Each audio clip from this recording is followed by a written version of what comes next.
Rain poured mercilessly over the sleepy streets of Winston-Salem, North Carolina, each drop a reminder of nature's indifference to human suffering. Inside Rosewood Coffee House, an old establishment that had weathered decades of storms, Lily, Marie Carter wiped down the last table of her shift, her green eyes reflecting the dim vintage lights that had witnessed countless stories within these walls. The ancient ceiling fan creaked above, its slow rotation matching the rhythm of her exhaustion.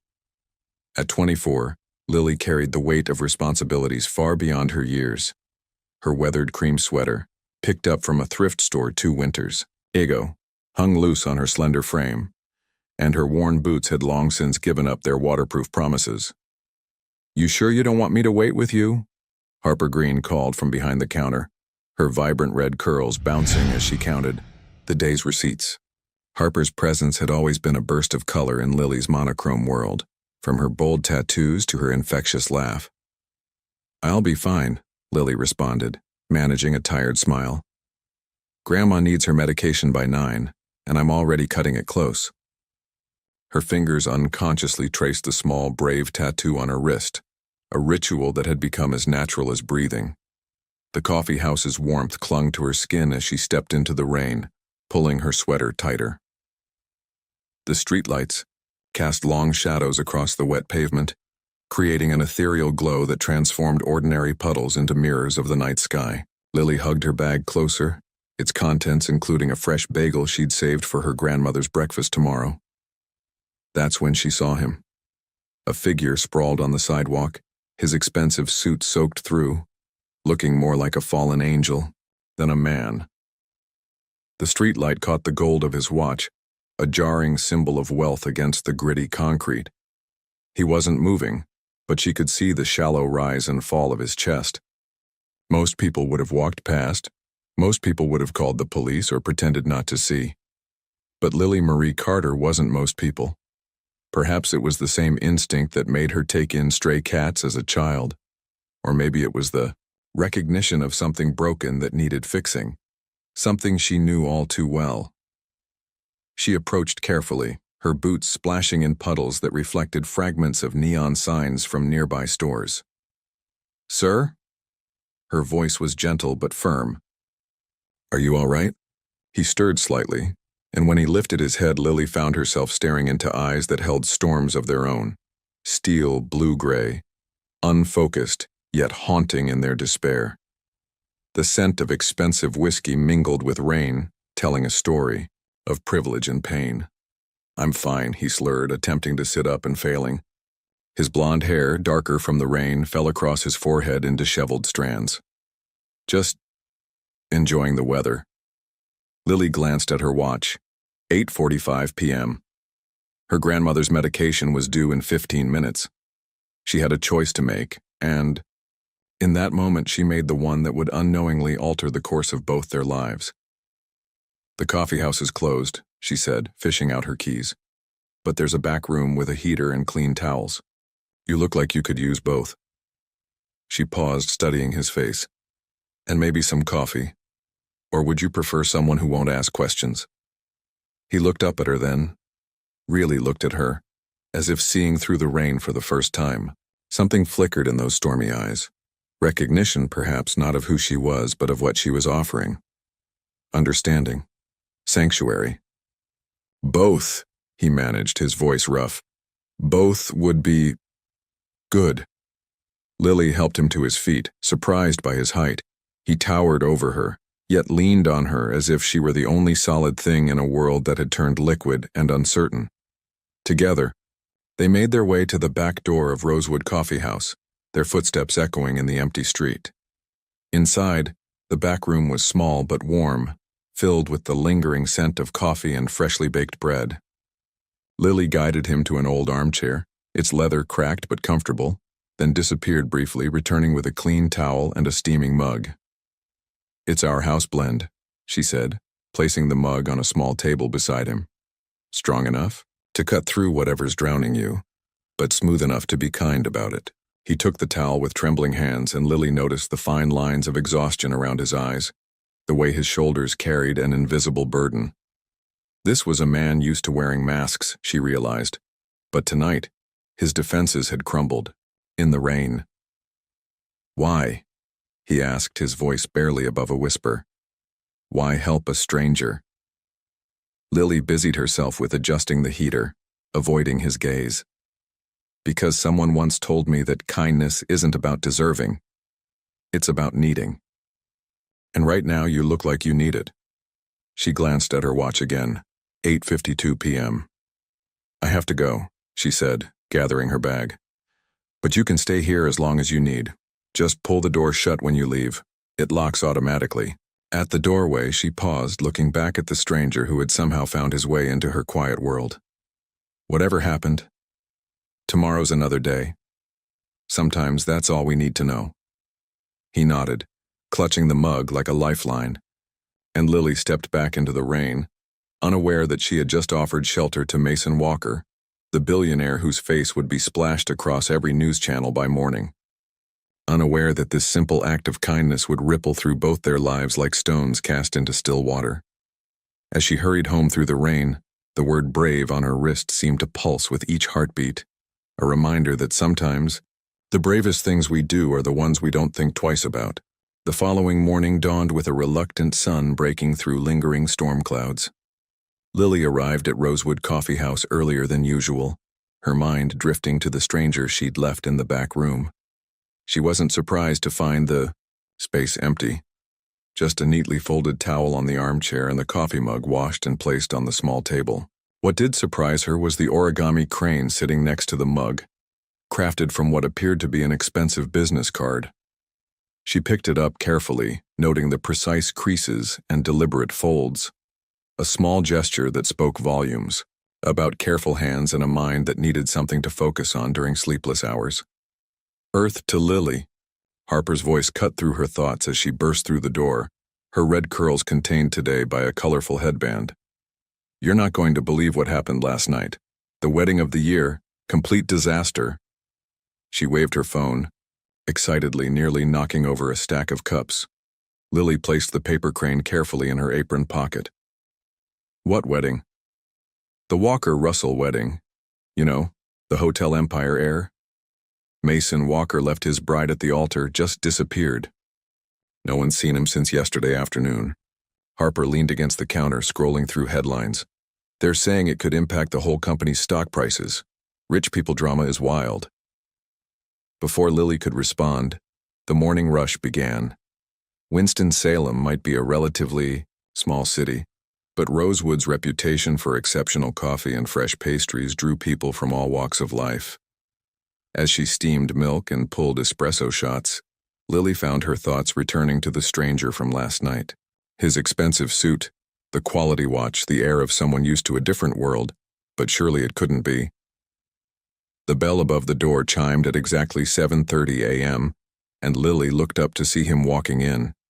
Gone was the disheveled appearance from the night before, replaced by casual elegance, dark jeans, a gray Henley that brought out his eyes, and a leather jacket that probably cost more than her monthly rent. His blonde hair was neatly styled, though still maintaining that slightly tousled look that spoke of careful carelessness. Their eyes met across the counter, and for a moment, the busy coffee shop faded away. He offered a small, almost imperceptible nod as he approached the register. "Good morning," he said softly, his voice carrying none of last night's slurred edges. "I believe I owe you a proper thank you."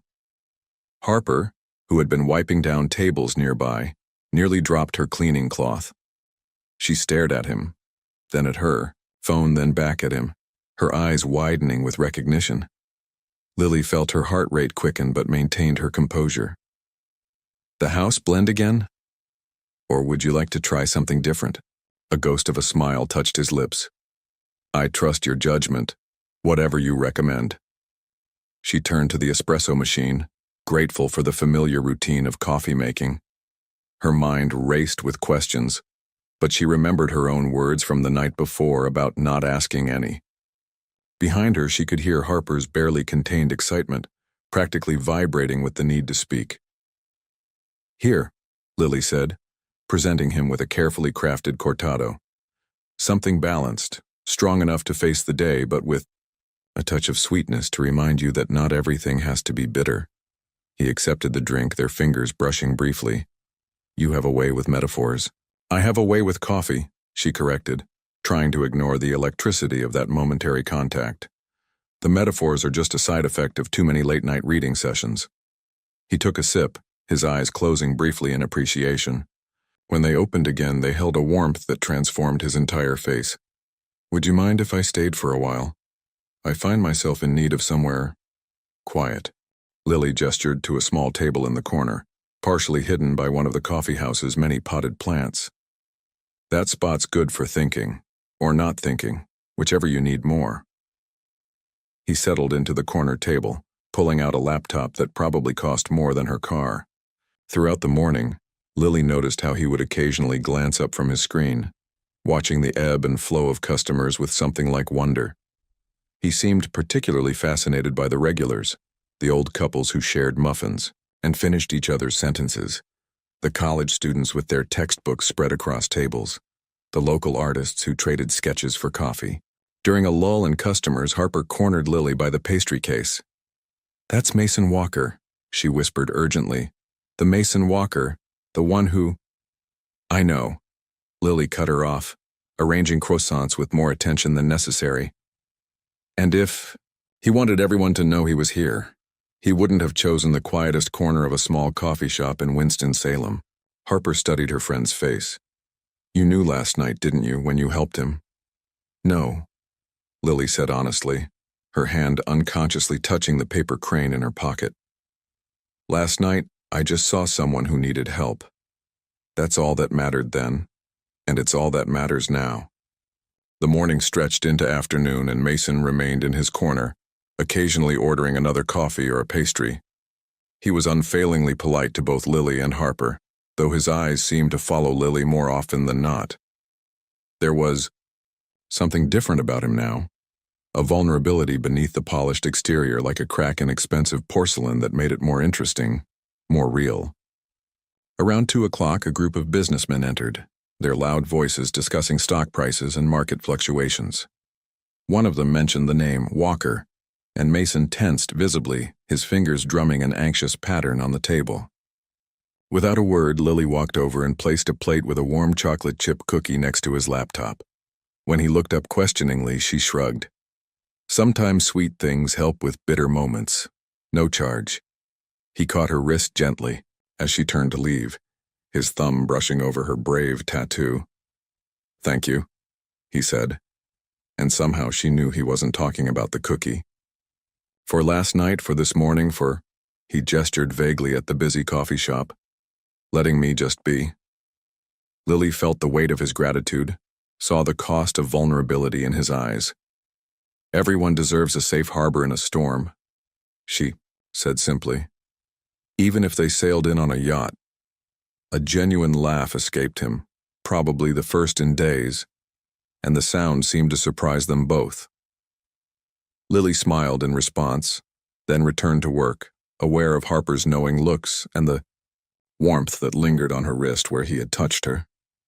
As closing time approached, Mason packed up his things but hesitated before leaving. He placed an envelope on the counter. For last night's coffee and towel use. Lily pushed it back without opening it. The coffee was on the house, and kindness isn't for sale. Their eyes met again, and something unspoken passed between them. An understanding, a possibility, a dangerous kind of hope. Mason nodded once, tucking the envelope away. Then perhaps I'll just have to find other ways to repay the kindness. As he walked out into the fading afternoon light, Lily realized she was still holding the paper crane he'd made. Such a delicate thing, created by hands that were used to holding the weight of empires. She placed it carefully on her windowsill at home that night, next to a small potted succulent, a reminder that sometimes the strongest things can also be the most fragile. Evening settled over Winston-Salem like a soft blanket, bringing with it the kind of quiet that made secrets easier to share. Lily sat beside her grandmother's bed in their modest apartment, gently applying lotion to the older woman's paper-thin hands. Rose Carter had once been a force of nature. Now she was like autumn leaves, beautiful but fragile, each day a little more delicate than the last. "You're humming again," Rose observed, her voice warm with knowing. "That old Elvis song you only hum when something's on your mind." Lily hadn't even realized she was humming "Can't Help Falling in Love." She stopped abruptly, focusing intently on her grandmother's hands. "Just a busy day at work." "Busy doesn't make your eyes sparkle like that," Rose said, squeezing her granddaughter's fingers. "I may be old, dear, but I'm not blind." Before Lily could respond, a light knock at their door interrupted the moment. Harper stood in the hallway, clutching her tablet and wearing an expression that meant trouble. "You need to see this," she said, brushing past Lily into the apartment. She settled onto their worn couch, the one Lily had reupholstered herself last summer, and pulled up a news website. The headline made Lily's heart sink. "Walker heir spotted in North Carolina, exclusive photos." The pictures were grainy but unmistakable. Mason at Rosewood Coffee House sitting at his corner table. In one shot he was laughing at something off camera, and Lily recognized the moment from earlier that day when she'd made the yacht comment. "They're saying he had some kind of breakdown," Harper continued, scrolling through the article. "The Russell family is threatening to sue for emotional damages, and the Walker Hotel's stock dropped 15% today." Lily sank into the armchair across from Harper, her grandmother's antique timepiece ticking steadily on the wall behind her. "He doesn't seem broken to me," she said quietly. "Lost, maybe, but not broken."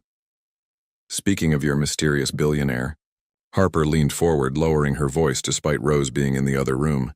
"Did you know he's been asking about you?" Lily's head snapped up. "What?" "This morning, while you were picking up supplies, he asked me how long you'd worked at Rosewood, if you'd grown up here." Harper's eyes sparkled with mischief. "He seemed particularly interested in whether you were seeing anyone." "Harper," Lily warned, but her friend wasn't finished. "I may have mentioned that you're single, work too hard, and make the best cinnamon rolls in 3 counties. Harper grinned. "He wrote that last part down." Lily threw a cushion at her friend, but her mind was already racing. The thought of Mason asking about her sent a warm flutter through her chest, immediately followed by a cold splash of reality. She glanced down at her simple clothes, the small apartment, thought of her grandmother's mounting medical bills. "It doesn't matter," she said finally. "We're from different worlds." "Honey," Rose called from the bedroom, her voice carrying years of wisdom. "Different worlds are exactly where the best stories begin." The next morning, Mason arrived at his usual time, but something was different. His usual confident stride was replaced by a tighter, more controlled movement. He clutched his phone like it might bite him. "Everything okay?" Lily asked as she prepared his now usual cortado. He ran a hand through his hair, a gesture she was beginning to recognize as a sign of internal turmoil. "My family's lawyers are flying in. Apparently, I need to manage the situation before it gets worse." His laugh was hollow, as if leaving someone at the altar could get any worse. Lily studied him for a moment, then made a decision. "Follow me." She led him through the kitchen to a narrow staircase he hadn't noticed before. It opened onto the coffee house's roof, where a small garden of potted herbs and flowers created an unexpected oasis. String lights crisscrossed overhead, unlit, in the morning sun but promising magic for evening hours. "Sometimes," Lily said, settling onto a weathered bench, "we need to look at things from a different height to see them clearly." Mason sat beside her, close enough that she could smell his expensive cologne mingling with the rosemary and lavender around them. "I've been looking at things from penthouses my whole life. Hasn't helped much." "Then maybe you need to look from somewhere more grounded." She turned to face him. "Why did you do it?" He stared out at the city skyline, his profile sharp against the morning light. "Everyone thinks they know why. The papers are full of theories, cold feet, another woman, business dealings gone wrong." He shook his head. "The truth is both, simpler and more complicated." "I'm good with complicated," Lily said softly. Mason pulled out his father's watch, turning it over in his hands. "Amelia, my ex-fiancée. She had our entire life planned. The wedding, The merger between our family's companies, the house in the Hamptons, the 2.5 kids who'd attend the right schools and marry the right people. His knuckles whitened around the watch. The day before the wedding, I overheard her on the phone with her father. She was laughing about how she'd finally tamed the Walker wild child. And that's when you knew? That's when I admitted what I'd known for months. He looked at Lily, his eyes stormy with emotion. I was marrying her because it was expected, because it made business sense, because it would finally make my family proud. But standing there in that church, all I could think was, this isn't living. This is performing. Lily reached out instinctively, her fingers brushing his arm. So you chose to stop performing. I chose to run, he corrected bitterly. Not very brave of me. Bravery isn't about not being scared, Lily said, unconsciously touching her wrist tattoo. It's about being terrified and moving forward anyway. Mason caught the gesture, his eyes finding her tattoo. Your mother? He asked quietly. Lily nodded, surprised he'd made the connection. She left when I was 12. No note, no goodbye. Just gone. She forced a small smile. I got this to remind myself that surviving abandonment makes you brave, not broken. Is that why you helped me that night? Because you know what it's like to be left? I helped you because you needed help, Lily said simply. The rest, that's just life writing its own story. They sat in comfortable silence, watching the EO city wake up below them. In the distance, church bells chimed the hour and Mason sighed. I should go. The lawyers will be waiting. He stood but hesitated. Lily, thank you. For the roof, for listening, for not trying to tame the wild child, she suggested with a small smile. He laughed, and this time it reached his eyes. For seeing me. Just me. As he turned to leave, Lily called after him. Mason, whatever you decide to do about the lawyers, the press, all of it, make sure it's your choice this time. Not your family's, not the company's. Yours. He nodded once, something shifting in his expression. As he disappeared down the stairs, Lily remained on the roof, surrounded by her growing things, wondering when exactly she'd started caring so much about a man who had every reason to disappear from her life as suddenly as he'd entered it. Below, she could hear Harper starting the morning prep, humming that same Elvis song Lily had caught herself humming the night before. Maybe her grandmother was right. Maybe the best stories did start with different worlds colliding. But as she headed back downstairs to start her shift, Lily couldn't help wondering, in those stories, what happened to the people who dared to cross the divide? The lawyers arrived in sleek black cars that looked out of place on Rosewood Coffeehouse's modest street. Through the front windows, Lily watched as 3 men in expensive suits emerged, their polished shoes clicking against the sidewalk. Mason sat at his usual corner table, his posture stiff as a board, the carefree man from the rooftop garden nowhere to be seen. Harper nudged Lily's arm. Those shoes probably cost more than our monthly rent. Their watches cost more than the whole building, Lily murmured, trying to focus on the latte art she was creating, but her hands weren't steady enough and the heart came out looking more like a broken circle. The lawyers settled around Mason's table, their voices low but their presence filling the entire cafe. Regular customers glanced over curiously, smartphones, discreetly appearing to capture photos of the scene. Lily wished she could protect Mason from the publicity, shield him from the prying eyes. But all she could do was keep the coffee flowing and try to maintain some semblance of normalcy. Mr. Walker, one of the lawyers spoke loud enough for his voice to carry, the Russell family is prepared to drop all potential litigation if you make a public statement apologizing for your impulsive behavior. Mason's fingers drummed against the table, his tell when anxiety crept in. And what exactly would this statement entail? A simple acknowledgement of temporary emotional distress, perhaps citing exhaustion from overwork. We'll attribute your actions to stress rather than any reflection on Miss Russell or her family. The press will eat it up, the overworked heir who just needed a break. A break? Mason's voice carried an edge Lily had never heard before. Is that what we're calling it when someone realizes they're about to marry for all the wrong reasons? The eldest lawyer leaned forward, his gold cufflinks catching the morning light. Mason, be reasonable. The company's stock has dropped 20%. Your father is fielding calls from concerned board members. The Russell merger is hanging by a thread. We need to contain this situation. Contain? Mason spat the word like it was poison. That's all anyone ever wants to do with me. Contain, control, manage, because you're a walker, another lawyer interjected. And walkers have responsibilities. The bell above the door chimed, and all heads turned to see a striking woman enter the coffee house. She wore a designer suit that probably cost more than Lily made in 3 months. Her dark hair swept into an elegant chignon. Even without introduction, Lily knew instantly who she was.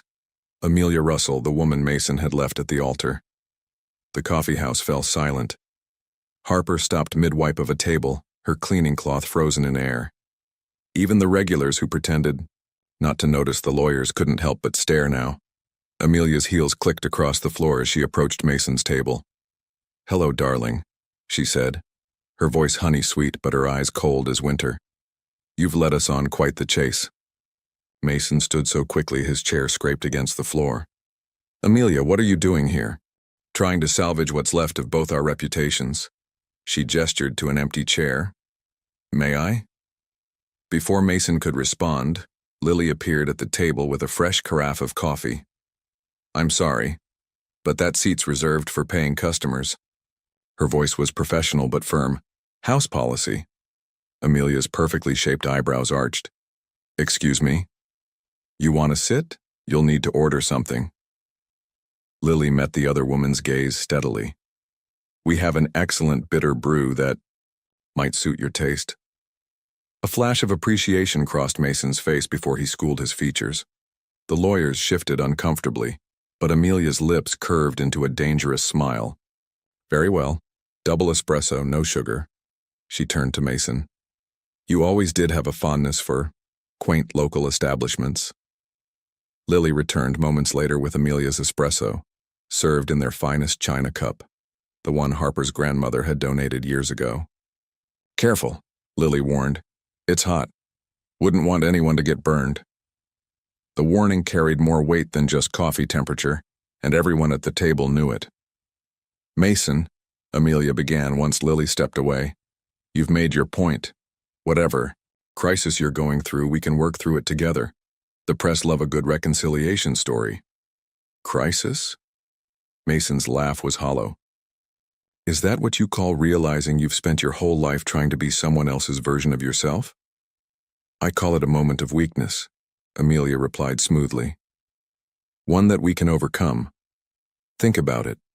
The prodigal heir returns, humbled but wiser. We'll have a smaller ceremony, more intimate. Your father's already agreed to accelerate the merger as a show of good faith to my family." Mason's hand went to his father's watch, his thumb running over its worn face. "And what about what I want?" "What you want," Amelia's voice sharpened. "What about what you owe? To your family, to mine, to the thousands of employees depending on this merger." She leaned forward, lowering her voice. "Do you really think you can find whatever you're looking for here, in this—" She glanced around dismissively. "Charming little establishment?" From behind the counter, Lily tried not to listen, tried to focus on her work, but every word carried across the quiet space. She could see Mason's shoulders tense, could feel the weight of expectations crushing down on him. That's when Rose Carter chose to make her entrance. Lily's grandmother stood in the doorway, more steady on her feet than usual, her silver hair catching the morning light.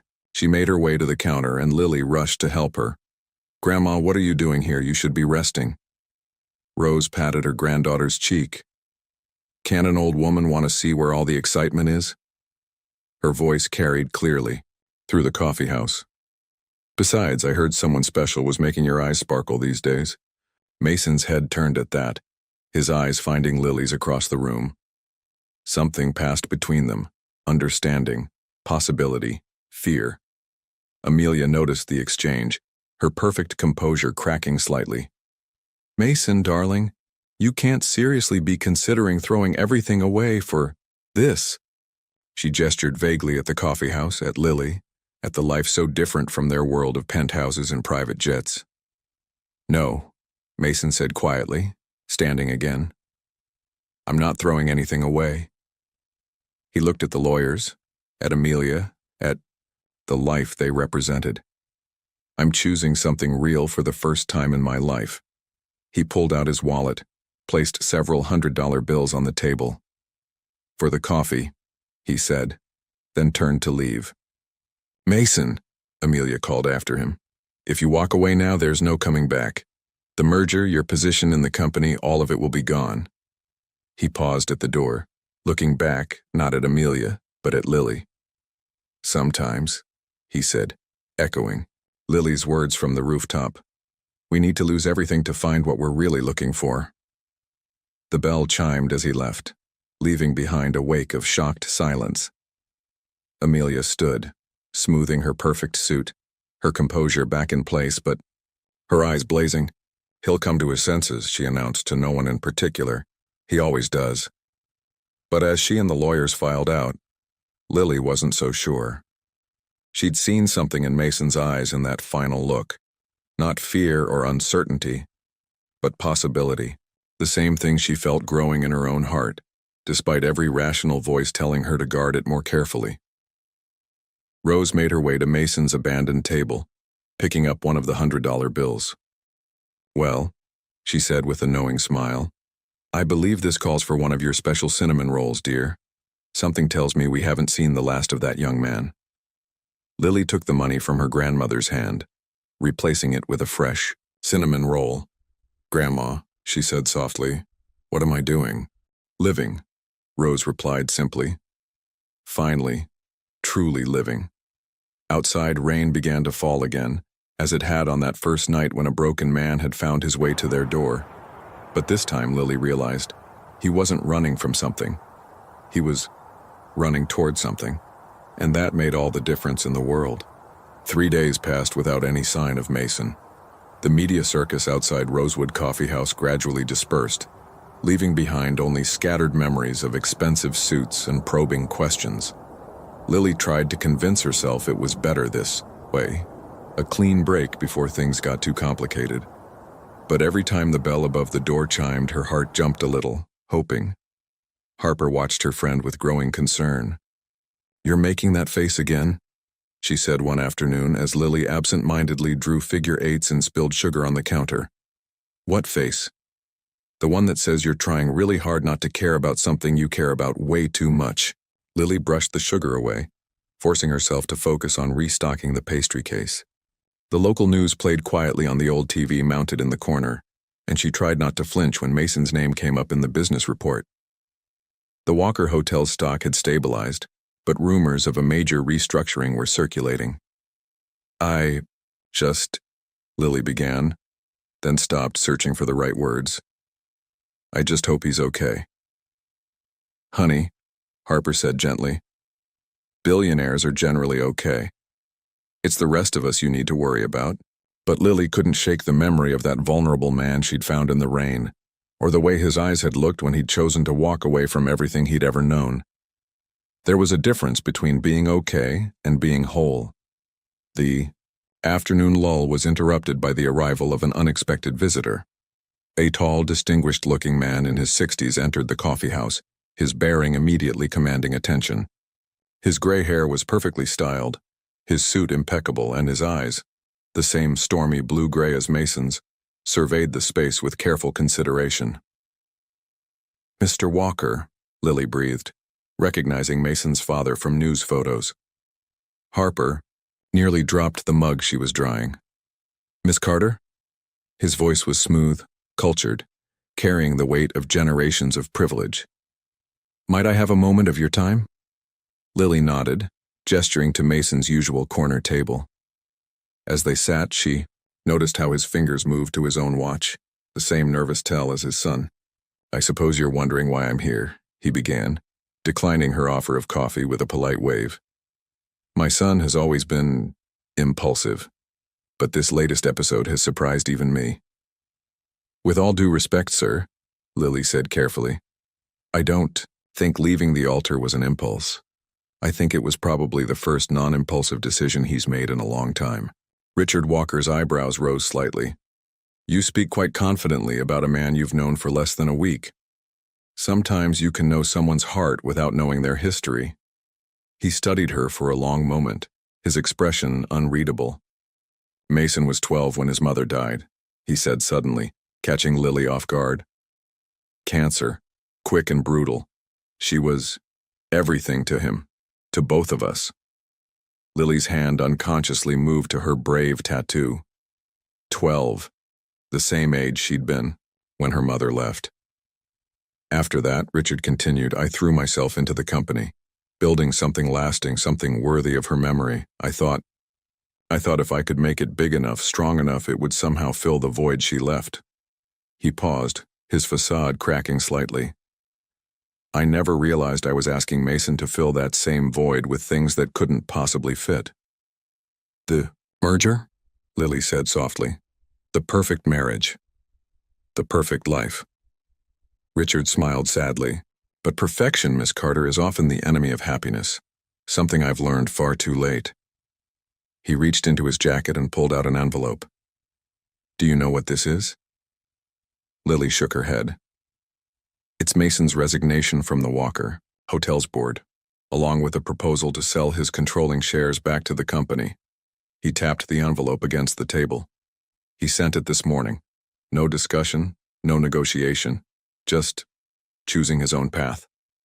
I'm sorry, Lily offered, though she wasn't sure if she was apologizing for Mason's decision or for the pain it clearly caused his father. Don't be. Richard's voice softened. For the first time in 20 years, my son sounds like himself again, and I suspect. He glanced around the coffee house, taking in its worn charm and genuine warmth. You had something to do with that. Before Lily could respond, the door chimed again. Mason stood there looking oddly casual in jeans and a simple button-down shirt, his hair slightly wind-blown. He froze at the sight of his father. Dad? Richard stood, straightening his suit jacket. Hello, son. We were just discussing your latest career move. Mason moved to stand beside Lily, close enough that she could feel the tension radiating from him. It wasn't up for discussion. No, Richard agreed, surprising them both. It wasn't. He picked up the envelope. I'll have legal process this immediately. Your shares will be transferred and your resignation will be announced at tomorrow's board meeting. Just like that? Just like that. Richard stepped closer to his son.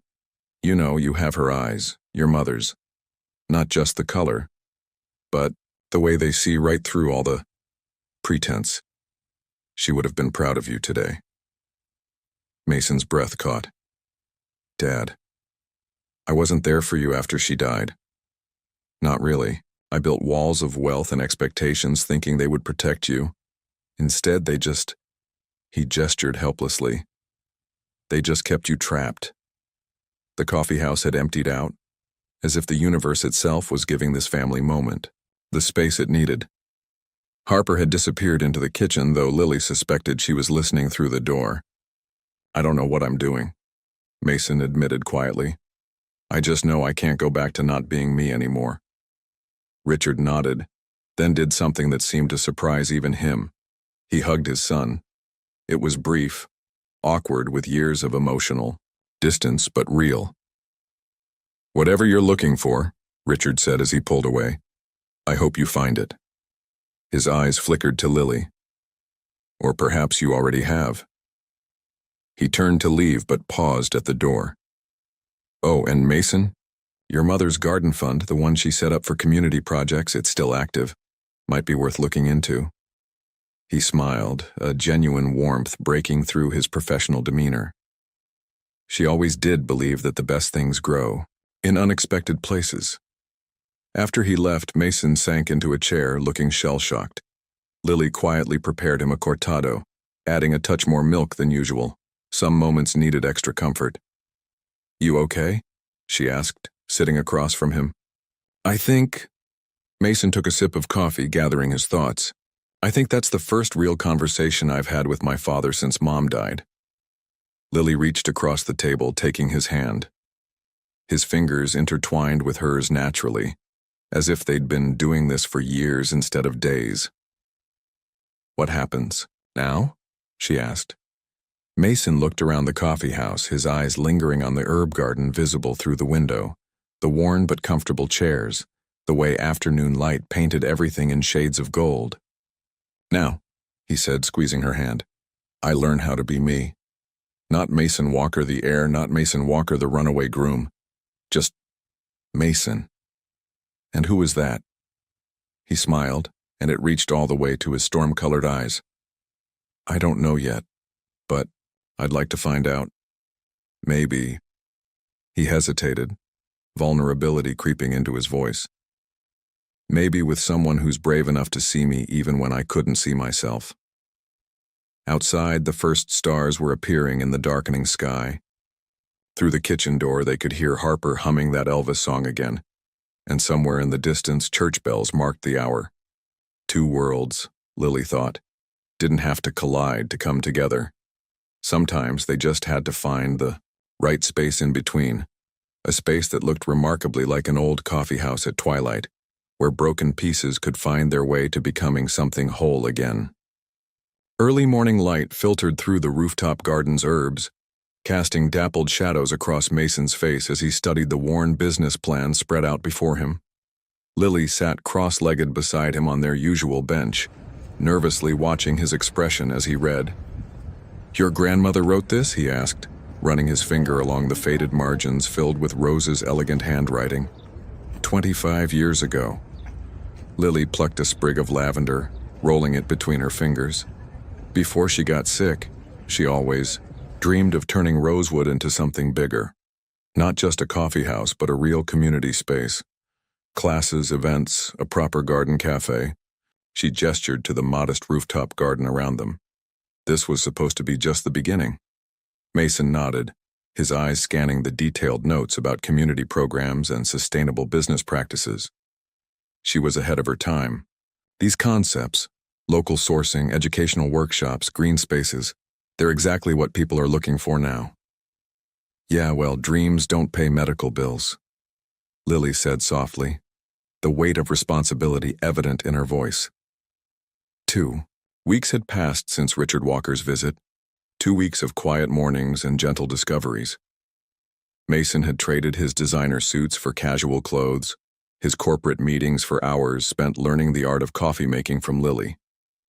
She'd caught him studying the ancient espresso machine with the same intensity he once reserved for business reports. What if they could?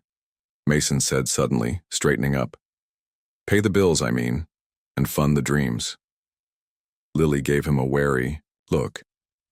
Mason, hear me out. He shifted to face her, that familiar spark of excitement in his eyes. My mother's garden fund.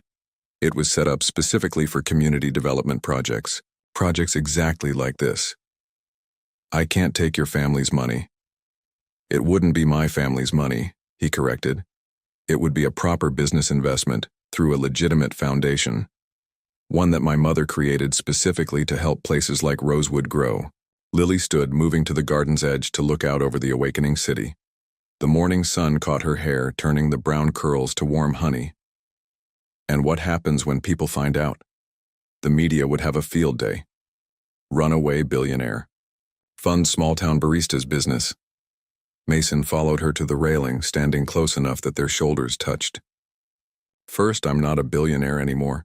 The share transfer went through yesterday. I'm just a guy with some savings and a trust fund I've barely touched. He smiled.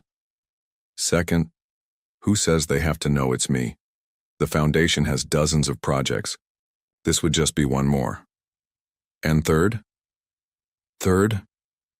He turned to face her, his expression serious. I'm not doing this for the small-town barista. I'm doing this for the woman who saw me when I was invisible, who offered kindness without asking for anything in return, who makes me want to be better, do better. Lily felt her heart skip at the intensity in his voice. Over the past 2 weeks, they'd carefully danced around the growing tension between them, both aware of how new and fragile this thing was. Mason, she began, but he gently caught her hand. Just think about it. Look over the paperwork. Talk to Harper and Rose. Make the decision that's right for Rosewood. Before she could respond, Harper burst through the roof access door, her red curls wild with excitement. You two need to see this. They followed her downstairs to find Rose in the coffee house, more animated than she'd been in months.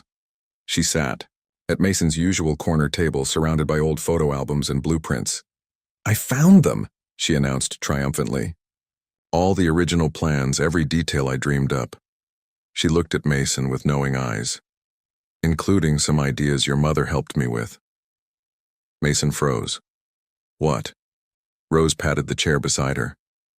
Elizabeth Walker. She used to come here whenever she was in town for hospital treatments. Said our coffee was the only thing that made chemotherapy bearable. She pulled out a faded photograph that showed a younger Rose with a beautiful woman who had Mason's eyes. We spent hours talking about gardens and community and making spaces where people could heal. Mason sank into the chair, taking the photo with trembling hands. I never knew. She didn't want you to, Rose said gently. She said this was her secret paradise away from hospitals and worried faces. She helped me plan all this. She gestured to the blueprints, said someday it would grow into something beautiful. Lily watched as Mason traced his mother's face.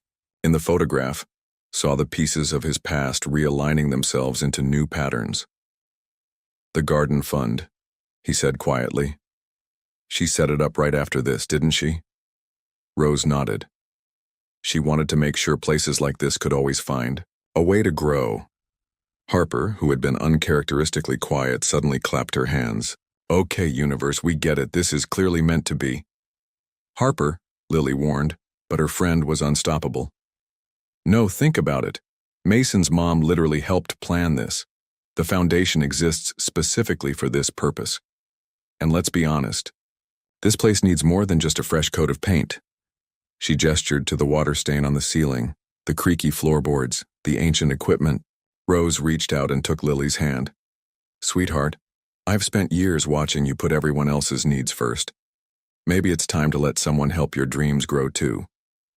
Lily looked around the coffee house, at the worn chairs that had held countless conversations, the counter where she'd learned to make her first latte, the window where Mason's paper crane still sat beside her succulent. This place was more than just a business, it was home. Okay, she said finally, show me the paperwork. But, she pointed at Mason, we do this right. Everything legitimate, everything transparent. Everything above board, he agreed, his smile, brighter than the morning sun streaming through the windows. I already have some ideas for the garden expansion. Of course you do, Lily laughed, then grew serious. Mason, thank you. Not just for this, but for understanding why this place matters. He stood, carefully placing his mother's photo back in Rose's album. Thank you for showing me what matters. He hesitated, then added softly, Mom would have loved seeing what this place becomes. Well, Harper announced, pulling out her tablet. If we're doing this, we're doing it big. I've been sketching some design ideas and let me tell you the Instagram potential alone. As Harper launched into her vision for the future Rosewood, Lily caught Mason's eye across the table. He was looking at her with an expression that made her heart race, like she was something precious and rare, like she was the answer to a question he'd been asking his whole life. Outside, the morning crowd was beginning to gather. Soon the coffee house would fill with the usual symphony of espresso machines and conversation. But for now, in this moment between night and day, between past and future, 4 people sat around a table full of old dreams and new possibilities. And in the window the paper crane caught the morning light, its wings seeming to quiver with anticipation of flight. The renovation plans for Rosewood spread across the coffee house's largest table, weighted down by coffee cups and Mason's father's watch. Lily traced her finger along the architect's rendering of the expanded rooftop garden, trying to reconcile her modest dreams with the elegant design before her. It's too much, she said, looking up at Mason. The glass greenhouse, the spiral staircase, the teaching kitchen. It's beautiful, but it's not rosewood. Mason leaned against the counter, sleeves rolled up and a smudge of coffee grounds on, his cheek from his morning training session with Harper. Over the past week, he'd insisted on learning every aspect of the business, from grinding beans to managing inventory. What if it could be, he asked, not losing what makes this place special, but giving it room to become everything it was meant to be? Before Lily could respond, the door chimed. A woman in a crisp business suit entered, her tablet held like a shield. Mr. Walker, Olivia Chen, from the Historical District Commission. Mason straightened, professional instincts kicking in despite his casual appearance. Ms. Chen, thank you for coming. The commission has some concerns about your proposed renovations, she said, pulling up documents on her tablet. This building is part of Winston-Salem's historic downtown district. Any changes must preserve its architectural integrity. Lily's heart sank. They'd spent weeks planning, dreaming, carefully balancing ambition with authenticity. Now it felt like the ground was shifting beneath their feet. The plans maintain the original facade, Mason began, but Olivia cut him off.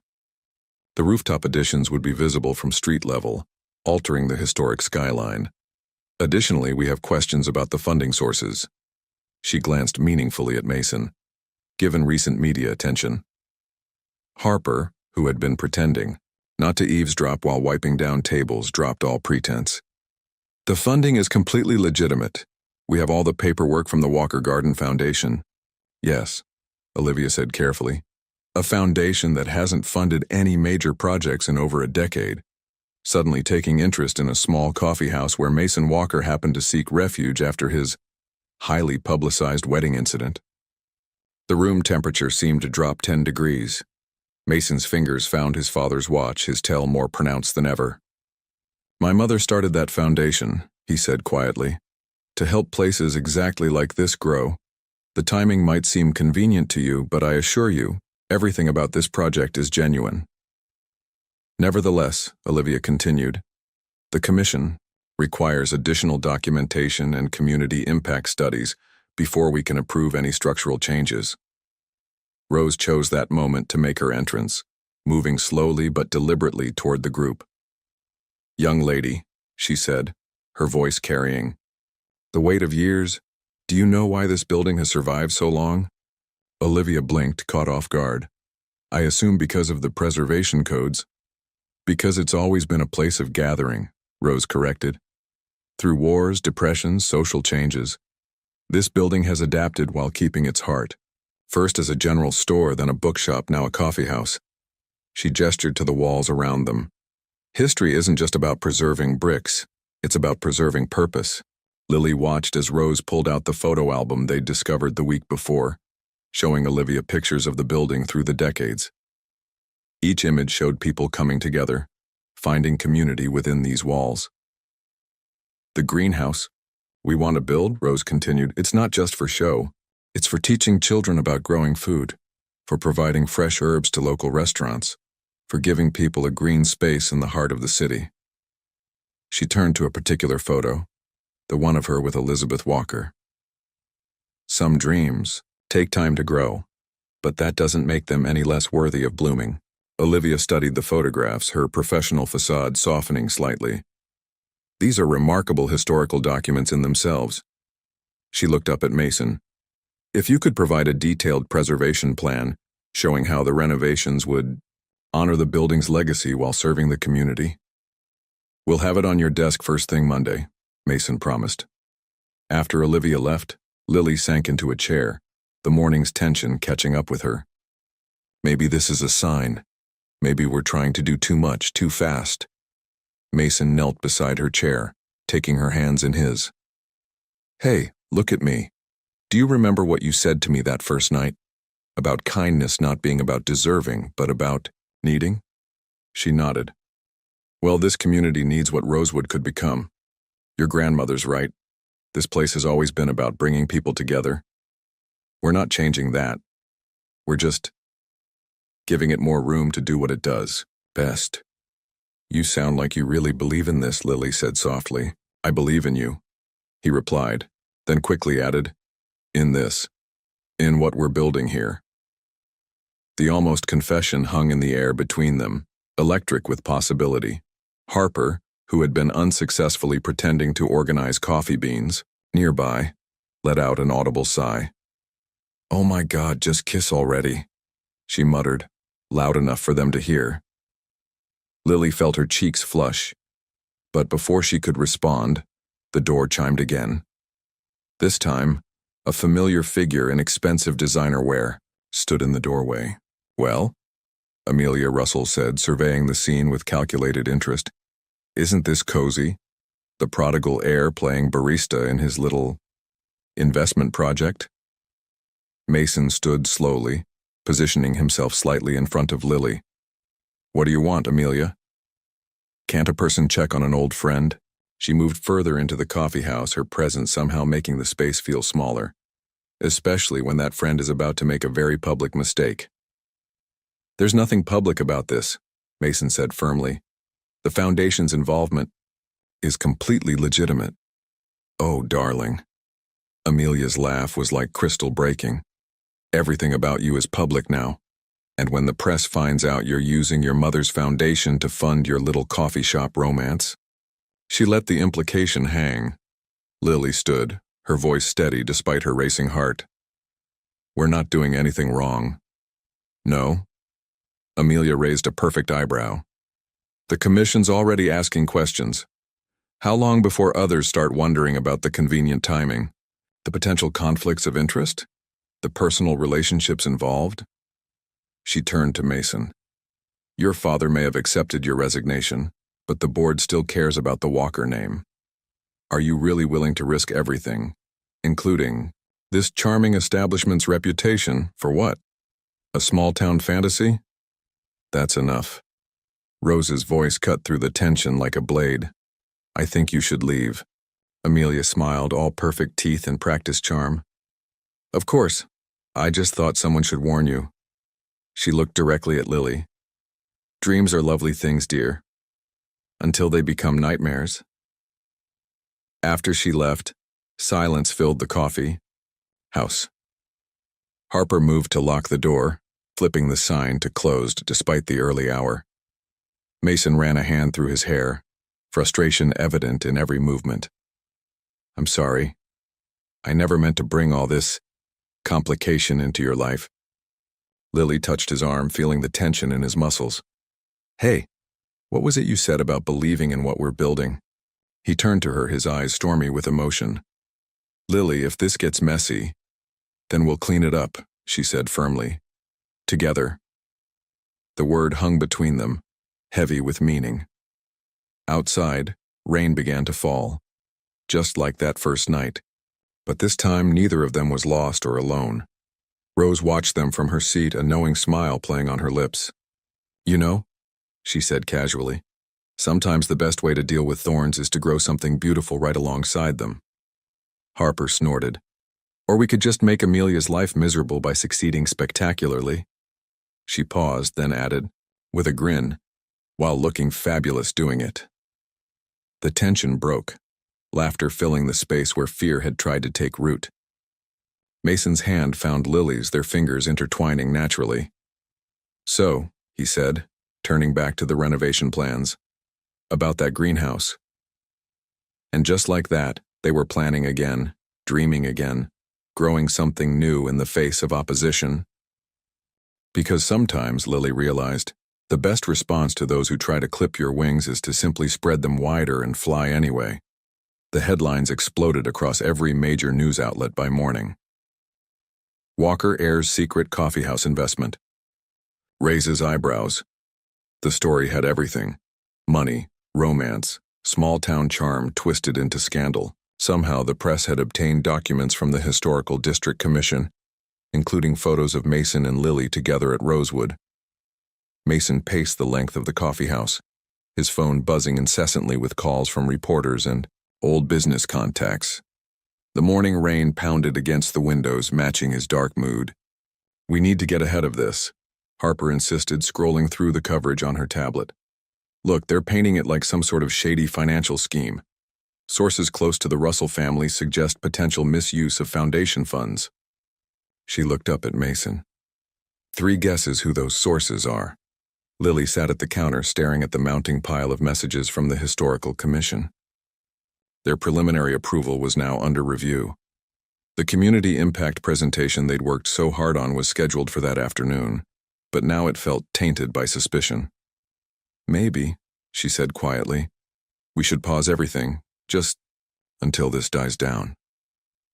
Mason stopped pacing. No, that's exactly what they want. For us to back down, to admit there's something to hide. He moved to stand beside her, close enough that she could feel the warmth radiating from him. We've done nothing wrong, haven't we? Lily turned to face him, her green eyes troubled. You changed your whole life, walked away from everything, and now you're pouring money and time into this place. She hesitated. Into whatever. This is between us. How is that not going to look suspicious? Before Mason could respond, the door chimed. Richard Walker stood there impeccable despite the rain, holding a thick folder. Actually, he said, stepping inside, I might be able to help with that. He placed the folder on the counter. Elizabeth's journals, all of them, from her last few years. He looked at Rose. Including her entries about this place, about the plans you made together. Rose moved forward eagerly, her fingers trembling slightly as she opened the folder. Inside were dozens of handwritten notebooks, filled with Elizabeth Walker's elegant script. Mason leaned over his grandmother's shoulder, seeing his mother's words for the first time in 20 years. Rose's coffee house feels more like home than any luxury hotel, he read aloud, his voice catching. We spend hours planning what it could become, a sanctuary in the city, a place where anyone can grow something beautiful. Today we sketched out the rooftop garden. Rose understands that sometimes the best medicine isn't found in hospitals, but in having somewhere to heal, to dream, to belong. Lily watched as Mason's hands shook slightly, touching his mother's. Handwriting. Richard placed a gentle hand on his son's shoulder. The foundation wasn't just some tax write-off, Richard explained. It was Elizabeth's legacy. She wanted to create spaces that could do what this place did for her, offer comfort, community, hope. He turned to Lily. The fact that my son found his way here, that he sees the same potential she did, that's not suspicious. That's destiny. A crash of thunder punctuated his words, making everyone jump. Harper, who had been uncharacteristically quiet, suddenly straightened. That's it, she exclaimed. The presentation. We don't just show them renovation plans, we show them this. The history, the connection, the way everything came full circle. You think the commission will care about old journals? Lily asked. They'll care about the story, Mason said, understanding dawning in his eyes. About preserving not just the building, but the vision that's been waiting 20 years to bloom. Rose was already pulling out specific journal entries, her experienced teacher's mind organizing them into a narrative. Elizabeth wrote about sustainable urban gardens, about creating gathering spaces that could evolve with their communities. Everything we're proposing, she and I dreamed it first. The door chimed again and Olivia Chen from the commission stepped in, shaking rain from her umbrella. I hope I'm not too early for the presentation, but given the morning's news... Actually, Lily said, standing straighter, your timing is perfect. She gestured to the journals spread across the counter.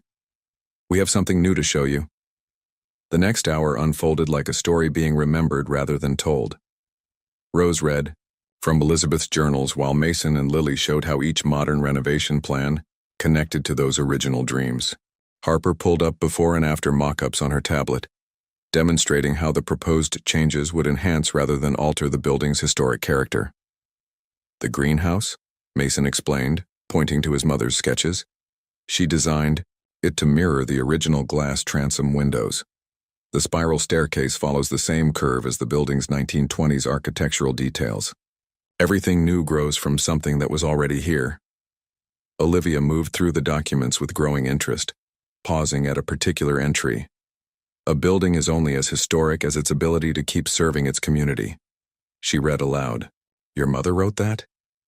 She believed that preservation wasn't about keeping things frozen in time, Richard added. It was about helping them grow in the right direction. Outside, the storm was beginning to clear, sending rays of sunlight through the old windows. They caught the copper fixtures Harper had spent weeks polishing, creating halos of warm light across the historical photographs now arranged on the walls. Well, Olivia said finally, closing her notebook, I think the commission needs to see all of this. The connection between past and present, the community vision. She smiled slightly. It's not often we get to preserve a dream in progress. After she left, promising to expedite their review, the tension in the room finally broke. Harper immediately started planning a social media campaign to share the real story before the press could spin it further. Rose and Richard became absorbed in the journals, sharing memories of Elizabeth. Lily found Mason standing by the window, watching the sun break through the clouds. Hey, she said softly. You okay? He turned to her, and something in his expression made her heart skip. I kept asking myself why I ended up here that night.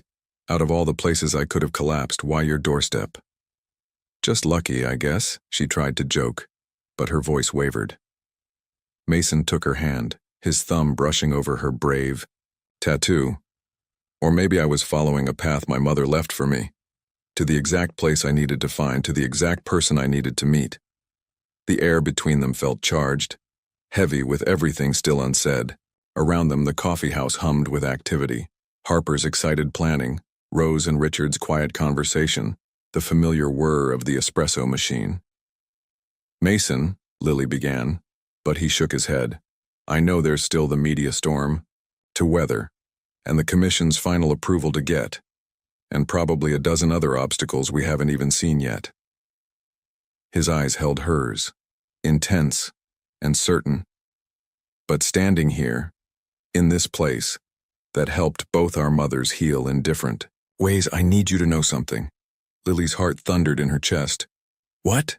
That every step I've taken since that rainy night, leaving the company, fighting for these renovations, all of it, they weren't steps away from my old life. They were steps toward you. The words hung between them, honest and vulnerable, and real. Outside, the storm had fully cleared, leaving behind a sky washed clean and new. And in that moment, surrounded by history and hope and possibility, Lily realized that sometimes the bravest thing you can do is let yourself believe in the kind of love that feels like coming home.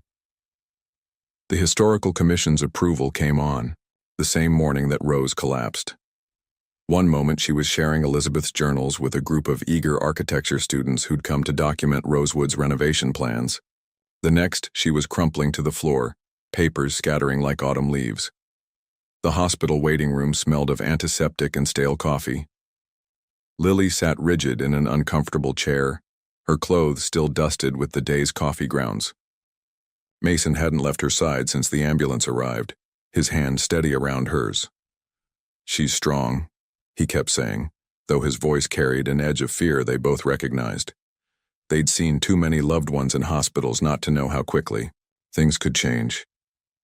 Harper paced nearby, her vibrant hair pulled back in a messy bun, her usually perfect makeup smudged from worried tears. The doctor said it was just exhaustion, right? Too much excitement with the renovation plans and everything? Before Lily could respond, rapid clicking of heels announced Amelia's arrival.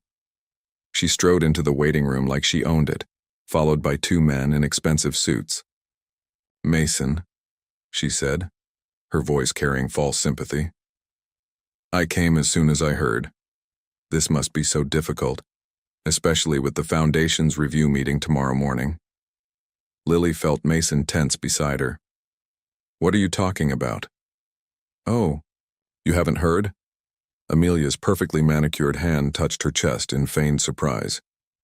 The Walker Foundation Board called an emergency meeting to review all recent funding approvals. Something about ensuring proper protocols were followed. She glanced meaningfully at Lily, particularly in cases where personal relationships might have influenced decisions. You did this. Mason stood, his voice low and dangerous. You pushed for this review. I'm simply looking out for your mother's legacy, Amelia replied smoothly. After all, what would she think about her foundation being used to fund your romantic rehabilitation? Don't you dare speak about my mother. Mason's hands clenched into fists. You have no idea what she would have wanted. Actually, one of the suited men stepped forward. As a member of the Foundation's legal team, I can tell you exactly what she wanted. The bylaws specifically prohibit board members, which you still are, Mason, from directing funds to projects where they have a personal stake. I didn't direct anything, Mason argued. The application went through all proper channels. After you personally delivered it, the lawyer raised an eyebrow. After you've been photographed practically living at this establishment, dating its owner? We're not. Lily started to protest, but Amelia cut her off. Save it, dear. The optics are what they are, and right now they're threatening everything the Foundation stands for. Harper stepped forward, fury radiating from every inch of her small frame. Everything it stands for, like helping communities grow, creating spaces for people to heal, because that's exactly what we're doing. Noble intentions. Amelia smiled coldly. Don't excuse ethical breaches. A nurse appeared in the doorway. Miss Carter, your grandmother's asking for you. Lily stood on shaky legs. Mason moved to follow, but Amelia's lawyer blocked his path. Mason, the board meets at 9 a.m. tomorrow. If you want to save the Foundation's reputation and protect this little coffee house from a very public scandal, you'll be there, with a full withdrawal of the funding application. Or what? Mason challenged. Or we'll be forced to launch a formal investigation into potential misuse of Foundation resources. One that would put every aspect of this project, and everyone involved, under microscopic scrutiny. Lily turned back from the doorway, her heart breaking at the sight of Mason trapped between impossible choices. Again, because of her. Go, he said softly, meeting her eyes.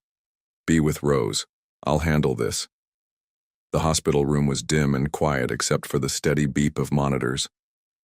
Rose lay against white pillows, looking smaller and more fragile than Lily had ever seen her, but her eyes were clear and sharp as ever. You're thinking too loud, Rose said, patting the bed beside her. Sit. Tell me what's happening out there. Lily perched carefully on the edge of the bed, trying to keep her voice steady as she explained about Amelia, the Foundation review, the threats of investigation. And now Mason has to choose, she finished, tears finally spilling over. Between his mother's foundation and you? Rose reached up to wipe her granddaughter's cheek. Oh, sweetheart. When will you learn that love isn't about choosing between things?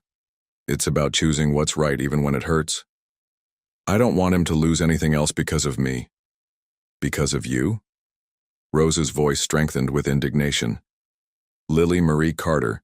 That man found himself because of you, found his way back to his father, found his mother's dreams, found purpose beyond bank accounts and boardrooms. She squeezed Lily's hand. Sometimes love costs us things, but the real measure isn't what we lose, it's what we become. Before Lily could respond, commotion erupted in the hallway. She heard Mason's raised voice, then Richard Walker's distinctive tone cutting through the chaos. Stepping into the hall, she found father and son facing off against Amelia and her lawyers. The board meeting is canceled, Richard announced, his authority filling the space. As acting chairman of the Walker Foundation, I'm ordering a full audit of all funding practices over the past 5 years. He turned to Amelia with steel in his eyes, including several interesting approvals during your time as a board member. Amelia's perfect composure cracked. You can't. I can, and I am. Elizabeth's foundation will continue funding projects that align with her vision. Projects exactly like Rosewood. He softened his voice. The coffee house that gave her peace during her hardest days, that's now giving our son the chance to build something real. The bylaws, one lawyer began, but Richard cut him off. State that board members cannot direct funds to personal projects. Mason didn't direct anything. I did. Because I recognized in Rosewood exactly what my wife saw all those years ago, a place where broken things can become whole again. Mason stared at his father, understanding dawning. You knew? About Mom coming here? I followed her once, Richard admitted, worried about where she was spending her good days between treatments. Found her sitting with Rose, planning gardens and futures. He smiled sadly. It was the happiest I'd seen her in months. Amelia's heels clicked against the linoleum as she backed away. This isn't over. Actually, Harper's voice rang out as she held up her phone. It is, because I just live-streamed this whole conversation to Rosewood's 20,000 Instagram followers, complete with your threats and Richard's revelations about the foundation. She grinned fiercely. I think the public can decide for themselves what Elizabeth Walker would have wanted for her legacy. After Amelia and her lawyers retreated, after Richard went to handle damage control, after Harper finally stopped vibrating with triumphant energy, Lily found herself alone with Mason in the quiet hospital hallway. I'm sorry, they both said simultaneously, then laughed despite everything. What are you sorry for? Mason asked, stepping closer. For complicating your life. For making you choose. For... Stop.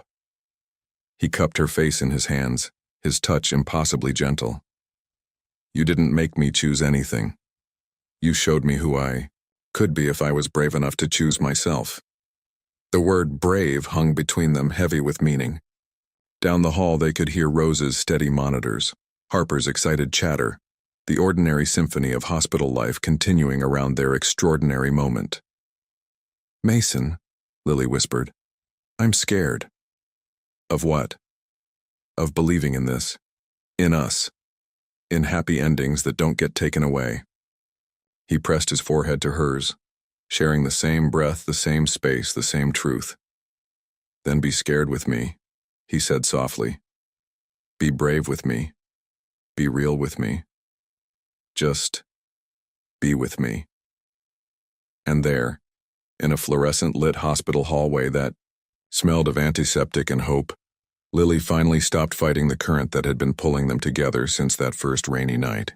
Sometimes, she realized, the bravest thing you can do is let yourself fall. 6 months later, the morning sun streamed through Rosewood's new glass ceiling, casting prism-scattered light across the expanded cafe space. The renovation had transformed the old coffeehouse while somehow preserving its soul, modern touches blending seamlessly with historic charm, just as Elizabeth and Rose had envisioned decades ago. Lily stood in the center of the rooftop greenhouse, surrounded by herbs and flowering plants that seemed to reach for the sky. The spiral staircase, approved after 3 rounds of historical commission reviews, curved elegantly behind her, its wrought iron design echoing the building's original architecture. The Lavender's especially happy this morning, Rose observed from her comfortable new perch by the greenhouse windows. Her health had improved steadily over the past months, her strength returning along with Rosewood's transformation. The doctors called it a miracle. Harper called it the power of having something to live for. Everything's happy this morning, Lily replied, running her fingers along the fresh herbs. Today marked not just the official grand reopening of Rosewood, but the launch of their community programs, cooking classes, gardening workshops, and a partnership with local schools to teach sustainable urban farming. Harper burst through the greenhouse door, her red curls adorned with tiny flowers. The camera crew's here and you will not believe who's covering the story. She practically bounced with excitement. National Morning Show. They're calling it The Billionaire and the Barista, a story of love and legacy. Lily groaned. That's terrible. That's trending, Harper corrected with a grin. Besides, wait until they see what we've done with the place. The Historical Society's already talking about making us a landmark destination. The sound of footsteps on the spiral staircase drew their attention. Mason appeared, looking more at home in jeans and a rosewood apron than he ever had in designer suits. 6 months of working alongside Lily had given him calluses on his hands and peace in his eyes. Dad's here, he announced. With Mom's journals. He thought. He paused, emotion catching in his throat. He thought they should be part of the library display. The new reading nook had been Mason's idea, a cozy corner filled with books about gardening, sustainability, and local history. Elizabeth's journals would join Rose's original business plans, their shared dreams finally available for others to discover. Perfect timing, Harper declared. The morning show wants to start with the historical connection, full circle, moment and all that. Speaking of full circle, Mason said, pulling something from his apron pocket. Look what I found while cleaning out the old storage room. In his palm lay the original paper crane he'd made that first morning after Lily found him in the rain. The expensive business card had faded, but the creases remained sharp, as if holding on to the memory of that moment. You kept it? Lily asked softly. Actually, Rose interjected with a knowing smile, I did. Tucked it away the day after he left. Something told me it was going to be important to the story. Before anyone could respond, Richard's voice carried up from below. They're ready when you are. Harper immediately switched into event coordinator mode. Okay, places everyone. Rose, you're perfect right there by the herbs. Mason, Lily, maybe by the railing. The city view behind you is gorgeous this morning, but Mason caught Lily's hand before she could move. Wait, there's something I need to say first. Her heart skipped at the serious note in his voice. What's wrong? Nothing's wrong. Everything's... He looked around at the thriving greenhouse, at Rose beaming from her chair, at Harper pretending not to eavesdrop while adjusting flower arrangements. Everything's finally right. Because of you. Because you offered shelter to a stranger in the rain. Because you saw me when I was invisible. Because you taught me that real love isn't about grand gestures or social expectations. It's about showing up day after day and choosing to grow together. Lily felt tears threatening. Mason. He dropped to one knee and the greenhouse seemed to hold its breath. From his pocket he drew not a ring box but the worn key to Rosewood's front door, the one she'd used to let him in that first night. I'm not asking you to marry me, he said, holding up the key. Not yet. We've both had enough of rushing into things we're not ready for. His eyes held hers, stormy blue-gray meeting forest green. I'm asking you to keep building this dream with me, to keep teaching me about coffee and kindness and courage, to keep showing me that the best things in life grow slowly, with patience and care and love. Harper had given up all pretense of not watching, her phone discreetly recording the moment. Rose dabbed at her eyes with a handkerchief. The night you found me, Mason continued. I was lost in every way possible, but you didn't try to fix me. You just gave me space to find my way back to myself.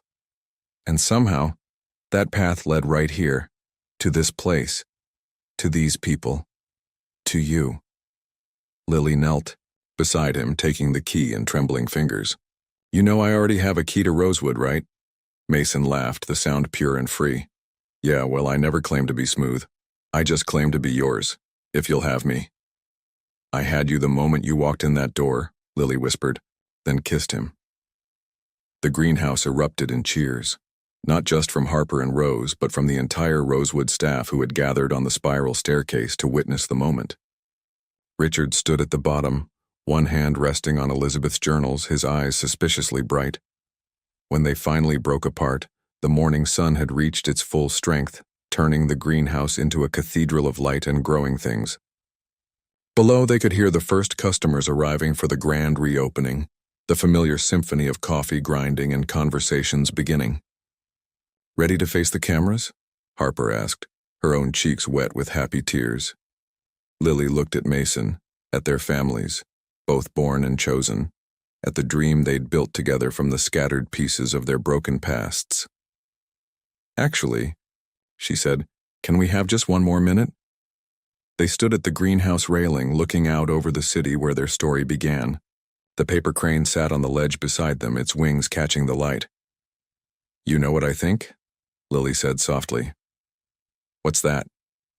I think your mom and my grandmother knew exactly what they were doing when they planned this place. They knew that someday, someone would need the kind of shelter that only grows from love. Mason wrapped his arms around her, and together they watched the city wake up below them. The morning show crew was setting up cameras. Early customers were discovering the newly renovated space, and somewhere in the distance church bells marked the hour. "You still haven't given me an answer," he murmured against her hair. Lily turned in his arms, touching the brave tattoo on her wrist, the marking that had once reminded her of abandonment but now spoke of new beginnings. "Yes," she said, simply. "To building dreams with you, to growing together, to finding home in the most unexpected places. Yes to all of it." And as they descended the spiral staircase to greet their waiting audience, Lily realized that some stories don't end with happily ever after. The best ones end with something truer, with two people choosing each other every day, with dreams taking root in fertile soil, with love that grows like wildflowers through the cracks in our broken places. Up in the greenhouse, the paper, Crane kept its vigil, a reminder that sometimes the most beautiful things begin with a single act of kindness on a rainy night. And in the library corner below, Elizabeth's journals sat beside Rose's plans, their shared vision finally blooming into reality. Because some dreams, like the best kinds of love, just need time and tenderness to grow. 1 year later, the evening, light filtered through Rosewood's greenhouse, casting long shadows across the tables where families gathered for the cafe's popular Sunday community dinner. The scent of fresh herbs mingled with coffee and laughter, creating the kind of atmosphere that couldn't be designed, only grown. Lily moved between the tables, her wedding ring catching the light as she refilled water glasses. She still wore her apron, now emblazoned with the cafe's new logo, a paper crane surrounded by flowering vines designed by Harper's expanding creative agency. At the central table, Rose held court, teaching a group of children how to fold their own paper cranes while sharing stories about the building's history. Her health had stabilized, strengthened by purpose and joy. Beside her, Richard Walker helped a small girl with her creases, his corporate persona long since softened by Sunday dinners and grandparent duties. "Hey, stranger." Mason's voice came from behind as he wrapped his arms around Lily's waist. His hands still carried traces of garden soil from the afternoon's planting session. The rooftop garden had expanded to 3 neighboring buildings, creating an urban farming network that supplied fresh produce to local restaurants and food banks. "Stranger?" Lily laughed, leaning back against him. "We've been married for 3 months, and I still can't believe my luck." He kissed her temple. "Though I'm pretty sure Harper's already planning our first anniversary party." As if summoned, Harper burst through the greenhouse door, her red curls now streaked with silver and gold. "You two are needed downstairs. The journalism students are here for the documentary interview."